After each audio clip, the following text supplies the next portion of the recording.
নমস্কার বন্ধুরা, আমি ডাক্তার অমিত কুমার হালদার। আমার এই হোমিও হেলথ চ্যানেলে আপনাকে স্বাগত। আজকের ভিডিওতে আমি ডায়াবেটিসের 3টি মেডিসিনের কথা বলবো, যে 3টি মেডিসিন আপনার রক্তে বেড়ে যাওয়া গ্লুকোজের সমস্যাকে সহজেই নিয়ন্ত্রণ করতে পারে। তো ভিডিওটি স্কিপ না করে সম্পূর্ণ দেখুন। আর আপনি আমার চ্যানেলে নতুন হলে অবশ্যই আমার এই চ্যানেলটিকে সাবস্ক্রাইব করে নেবেন। আর যদি আপনার কোনো জিজ্ঞাসা থাকে আমাকে হোয়াটসঅ্যাপ করতে পারেন। আসুন তাহলে ভিডিওটি শুরু করা যাক।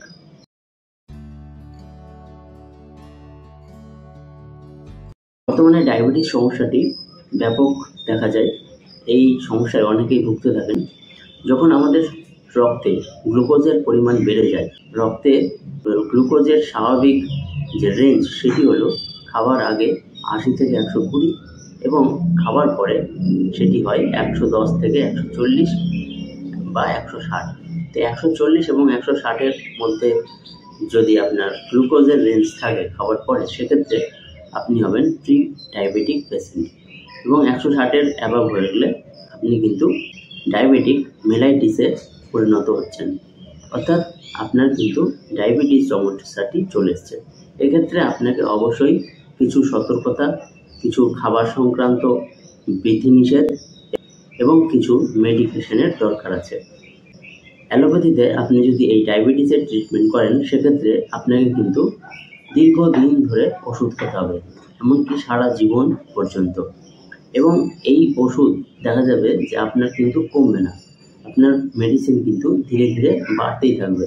প্রথমে হয়তো আপনি 500 মিলিগ্রাম মেটফরমিন হয়তো খাবেন, তারপর 1000 হবে, এরপরে আস্তে আস্তে মেডিসিন একের পর এক বাড়তেই থাকবে।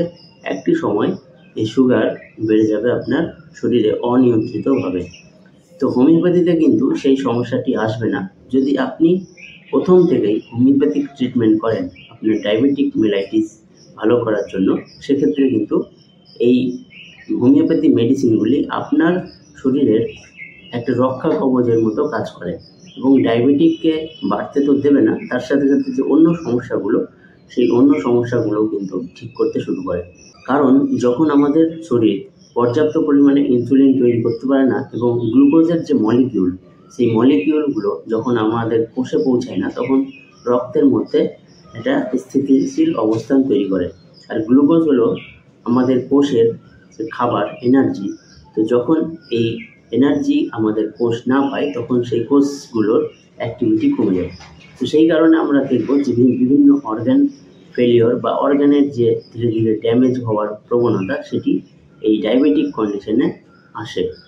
তো এটি আসার কারণ হলো যে আপনার কোষ প্রপার যে এনার্জি সেটি পাচ্ছে না, কারণ পর্যাপ্ত যে গ্লুকোজ মলিকিউলকে নেওয়ার জন্য যে ইনসুলিন দরকার, সেই ইনসুলিন আপনার প্যানক্রিয়াস যথাযথভাবে তৈরি করছে না। তো এই ক্ষেত্রে আমি 3টি হোমিওপ্যাথিক মেডিসিনের কথা বলবো, যে 3টি হোমিওপ্যাথিক মেডিসিন এই ধরনের ডায়াবেটিক মেলাইটিসকে কভার করে। এই সমস্যার প্রথম মেডিসিন ইউরেনিয়াম নাইট্রিকাম। এই ইউরেনিয়াম নাইট্রিকাম মেডিসিনটিকে আপনি 1x বা 3x পাওয়ারে গ্রহণ করবেন। এই মেডিসিনটি আপনি টাইট্রোসেন পাউডারে পাবেন এবং ট্যাবলেট ফর্মে পাওয়া যায়। ট্যাবলেট ফর্মে যদি গ্রহণ করেন, সেক্ষেত্রে 2টি করে ট্যাবলেট দিনে 3 বার খাওয়ার আধ ঘন্টা আগে আপনাকে একটু চুষে চুষে সেবন করতে হবে এবং খাওয়ার পরে আপনি হালকা জল খেয়ে নেবেন। এই ইউরেনিয়াম নাইট্রিকাম মেডিসিনে দেখা যাবে যে আপনার রক্তে গ্লুকোজের পরিমাণ বেড়ে গেছে এবং সেই গ্লুকোজের পরিমাণ বেড়ে যাওয়ার কারণে আপনার কিন্তু লিভার এবং কিডনির যে কার্যক্ষমতা, সেটি কিন্তু ধীরে ধীরে কমে যাচ্ছে।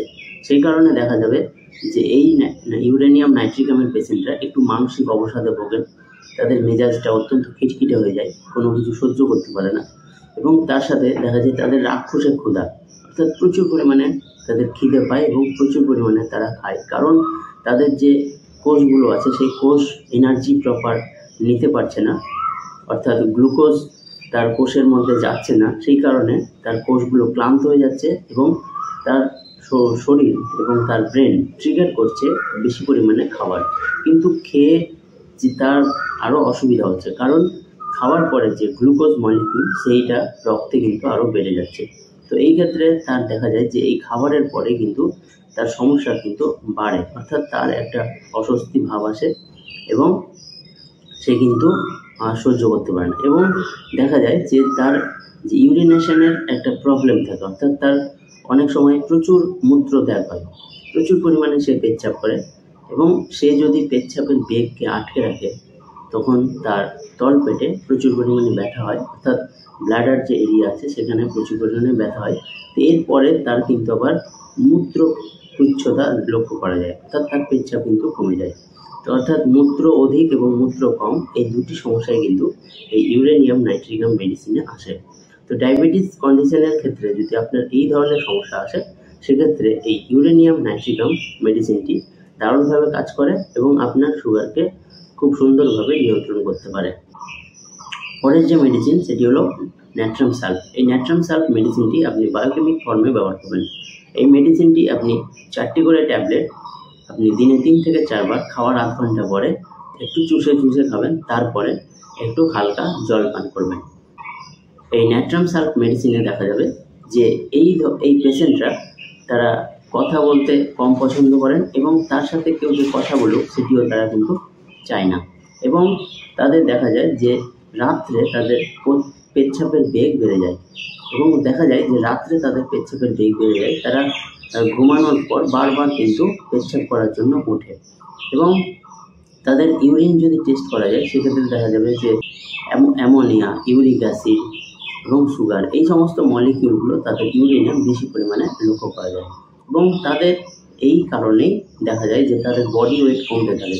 তারা প্রপার নিউট্রিশনযুক্ত খাবার খায়, কিন্তু সেই খাবার কিন্তু তাদের শরীর অ্যাবজর্ব হয় না, এবং ধীরে ধীরে তারা পাতলা হতে শুরু করে। তো এইরকম পরিস্থিতি এই ন্যাট্রাম সাল্ফ মেডিসিনে দেখা যায়। এই মেডিসিনও আপনার এই ডায়াবেটিক মেলাইটিস সমস্যাটিকে খুব সুন্দরভাবে নিয়ন্ত্রণ করতে পারে। পরের যে মেডিসিন সেটি হলো সিজিজিয়াম জাম্বোলিনাম। তো এই মেডিসিনটি কিন্তু গ্লুকোজ কমানোর একটি নাম্বার 1 হোমিওপ্যাথিক মেডিসিন। আপনার রক্তে গ্লুকোজ বেড়ে যাওয়ার সমস্যার যে কোনো পরিস্থিতিতে এই মেডিসিনটিকে ব্যবহার করা হয়। তো এই মেডিসিন আপনার রক্তে বেড়ে যাওয়া যে গ্লুকোজ সেটি কিন্তু কমাতে সাহায্য করে। তো এই মেডিসিনে দেখা যায় যে ডায়াবেটিসের কারণে রোগীর একটা স্কিনের সমস্যা তৈরি হয়, অর্থাৎ তার শরীরে প্রচুর পরিমাণে ঘাম দেখা যায়, সে অল্পতেই ঘেমে যায়, এবং তার শরীরে মাঝে মধ্যেই একটা স্কিন ডিজিজ হয়, ঘামাচির মতো উদ্বেগ বেরায়, চুলকায়, এবং তার শরীরের যে একটা গ্ল্যামার সেটি কিন্তু ধীরে ধীরে কমতে শুরু করে। কেমনই একটা শরীর তার জীর্ণ শীর্ণ ভাব চলে আসে, তার শরীরের যে ব্রাইটনেস, উজ্জ্বলতা সেটি কিন্তু কমতে থাকে, কারণ তার রক্তে অতিরিক্ত গ্লুকোজ বেড়ে যাওয়ার কারণে এই ধরনের সমস্যাগুলো কিন্তু আসে। তো গ্লুকোজের বেড়ে যাওয়ার সমস্যাকে এই মেডিসিনটি খুব সুন্দরভাবে নিয়ন্ত্রণ করতে পারে, অর্থাৎ আপনার ডায়াবেটিক মেলাইটিসের সমস্যাকে খুব সুন্দর এবং স্বাভাবিকভাবে নিয়ন্ত্রণ করে, এবং কোনো সাইড এফেক্ট ছাড়াই। তো এই ক্ষেত্রে আপনি এই 3টি হোমিওপ্যাথিক মেডিসিন আপনার ডায়াবেটিক মেলাইটিসের সমস্যাকে নিয়ন্ত্রণ করার জন্য ব্যবহার করতে পারেন। তো আশা করি আজকের এই ইনফরমেশনটি আপনার ভালো লেগে থাকবে। যদি ভালো লেগে থাকে একটা লাইক করবেন এবং অন্যদের মধ্যে শেয়ার করবেন। ভালো থাকবেন, সুস্থ থাকবেন, এবং আপনি যদি আমার চ্যানেল এখনও সাবস্ক্রাইব করে না থাকেন তো অবশ্যই আমার চ্যানেলটি সাবস্ক্রাইব করে নেবেন। ধন্যবাদ।